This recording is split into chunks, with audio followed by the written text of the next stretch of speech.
Assalamualaikum warahmatullahi wabarakatuh. Perkenalkan, nama saya Vera Hendarianti, guru kelas dari SD Negeri 1 Sumberlor. Saya dari angkatan 12 akan memaparkan laporan rencana aksi perubahan P3K di Dinas Pendidikan Kabupaten Cirebon. Adapun tujuan dari orientasi pengenalan nilai etika instansi pemerintah bagi P3K adalah: pertama, pengenalan tugas dan fungsi ASN. Yang kedua, pengenalan nilai dan etika pada instansi pemerintah. Yang ketiga, diharapkan mampu mengaktualisasikan nilai-nilai dasar ASN berakhlak serta dapat melaksanakan tugas yang menjadi kewajibannya dalam melaksanakan program pemerintah di unit kerjanya. Orientasi P3K penting karena memiliki manfaat sebagai berikut. Yang pertama, membantu P3K beradaptasi dengan lingkungan kerja baru secara cepat dan efektif. Yang kedua, meningkatkan motivasi, komitmen, loyalitas, dan kebanggaan P3K sebagai bagian dari ASN. Yang ketiga, menyamakan persepsi, harapan, standar kinerja antara P3K dan instansi pemerintah. Yang keempat, mencegah terjadinya kesalahan, konflik, atau pelanggaran yang disebabkan oleh ketidaktahuan atau kesalahpahaman P3K. Yang kelima, mendorong terciptanya iklim kerja yang kondusif, harmonis, dan produktif di instansi pemerintah. Yang akan dibahas pertama mengenai visi dan misi SDN 1 Sumberlor. Visi SDN 1 Sumberlor yaitu menjadi sekolah yang berprestasi, berkarakter, berakhlak mulia, dengan peserta didik unggul, pendidik yang inovatif, serta didukung sarana dan prasarana yang layak. Misi SDN 1 Sumberlor yaitu: pertama, menciptakan lingkungan belajar yang aman dan nyaman, serta mengembangkan karakter dan akhlak mulia siswa. Yang kedua, meningkatkan prestasi akademik dan non-akademik siswa melalui program unggulan dan kegiatan ekstrakurikuler. Yang ketiga, meningkatkan kualitas pendidik dengan pelatihan berkelanjutan agar mampu mengajar secara inovatif. Yang keempat, menjamin ketersediaan sarana dan prasarana yang memadai untuk mendukung pembelajaran yang efektif. Yang kelima, mengintegrasikan teknologi dalam pembelajaran untuk mempersiapkan siswa menghadapi tantangan di masa depan. Yang keenam, membangun kemitraan dengan orang tua, masyarakat, dan pihak terkait untuk mendukung perkembangan siswa dan sekolah. Lalu ada struktur organisasi SDN 1 Sumberlor. SDN 1 Sumberlor dipimpin oleh Kepsek Ibu Nur Artati SPD. Dan ada juga 12 guru kelas, yaitu 2 guru kelas 1, 2 guru kelas 2, 2 guru kelas 3, 2 guru kelas 4, dan 2 guru kelas 6. Ada juga 2 guru PJOK dan 2 guru PAI. Adapun tenaga pendidikan yaitu 1 perpustakawan dan 2 penjaga sekolah. Latar belakang masalah. Permasalahan yang sering ditemui selama saya mengajar yaitu ada beberapa siswa yang tidak memiliki minat terhadap buku pelajaran, kurang peduli dengan sampah, lingkungan sekitarnya, dan kurang mengerti dari pemanfaatan teknologi. Dengan ini, saya ingin memecahkan permasalahan yang ada dengan membuat sesuatu yang menarik perhatian peserta didik, agar menumbuhkan minat baca, literasi, juga peduli dengan lingkungan dan pemanfaatan teknologi. Maksud dan tujuan dari kegiatan orientasi P3K ini memiliki maksud diantaranya dengan adanya pojok baca dan memaksimalkan pojok baca. Tujuannya pertama, untuk meningkatkan minat baca peserta didik di lingkungan sekolah. Kedua, meningkatkan literasi peserta didik. Yang ketiga, mengasah kemampuan dalam menangkap dan memahami informasi dari bacaan. Yang keempat, mengasah kemampuan menulis dan merangkai kata dengan lebih baik. Yang kelima, untuk melatih konsentrasi dan fokus. Yang keenam, pembuatan ekobrik untuk mengurangi sampah plastik setelah ekobrik melakukan penghijauan di lingkungan sekolah agar udaranya asri, dan juga mengenalkan teknologi dengan baik untuk peserta didik.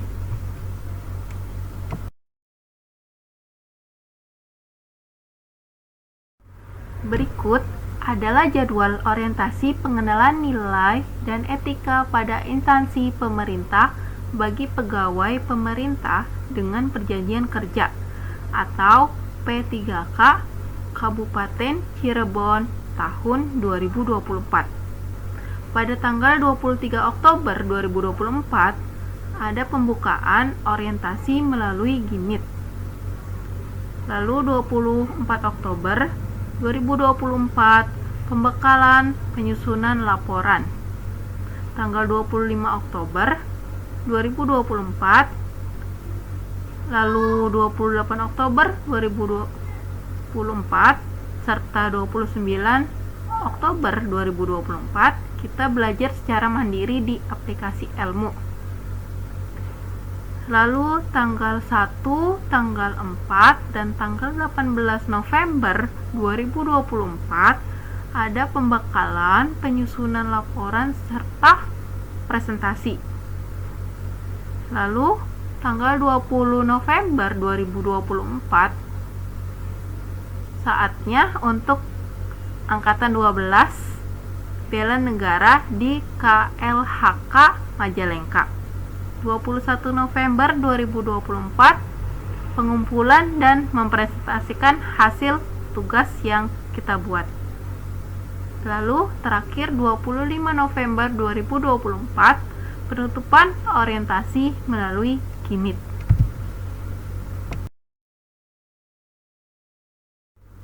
Berikutnya, Renstra SDN 1 Sumberlor.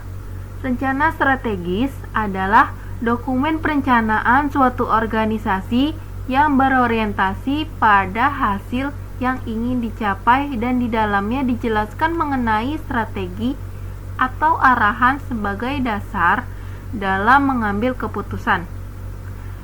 Periode Renstra biasanya adalah 5 tahun, yang merupakan penjabaran dari rencana pembangunan jangka menengah nasional. Adapun rencana strategis yang dilakukan selama kurun waktu 5 tahun ke depan adalah sebagai berikut. Pertama, ada kegiatan membuat pojok baca. Tujuannya sendiri yaitu untuk meningkatkan, membiasakan minat baca dan menambah wawasan membaca peserta didik. Dilaksanakan pada bulan Maret 2024 hingga batas waktunya yaitu Juni 2025. Kegiatan yang kedua yaitu mengenalkan dan memaksimalkan pojok baca. Tujuannya untuk meningkatkan literasi peserta didik. Dilaksanakan pada bulan Juli 2025 hingga Juni 2026. Lalu kegiatan yang ketiga atau tahun ketiga yaitu pengolahan sampah plastik menjadi ekobrik. Tujuannya untuk mengurangi sampah plastik ataupun limbah plastik yang ada di lingkungan sekolah agar menjadi barang yang bermanfaat lagi, ataupun mengurangi sampah plastik. Pelaksanaannya pada bulan Juli 2026 hingga Juni 2027. Lalu kegiatan yang keempat yaitu mengubah lingkungan yang gersang menjadi hijau. Tujuannya, taman sekolah menjadi sarana proses pembelajaran. Dengan adanya penghijauan di lingkungan yang gersang menjadi hijau, peserta didik dengan itu bisa belajar agar lingkungan sekolahnya menjadi adem, menjadi hijau, suasananya asri, dan lebih semangat belajar lagi. Dalam waktu atau pelaksanaannya bulan Juli 2027 hingga Juni 2028. Lalu terakhir, tahun kelima atau kegiatan yang kelima yaitu mengenalkan teknologi komputer pada peserta didik. Tujuannya sebagai sarana meningkatkan mutu pendidikan. Pelaksanaannya pada bulan Juli 2028 hingga Februari 2029. Kesimpulannya yaitu, dari hasil menganalisis kebutuhan dan minat membaca peserta didik, maka dengan adanya pojok baca, diharapkan literasi peserta didik dapat meningkat daripada sebelumnya. Di tahun-tahun berikutnya diharapkan dapat terlaksana dengan baik sesuai yang dibutuhkan siswa dan dapat melaksanakan tugas sesuai visi dan misi yang ada di sekolah. Dan berikut adalah lampiran pojok baca yang sedang berlangsung.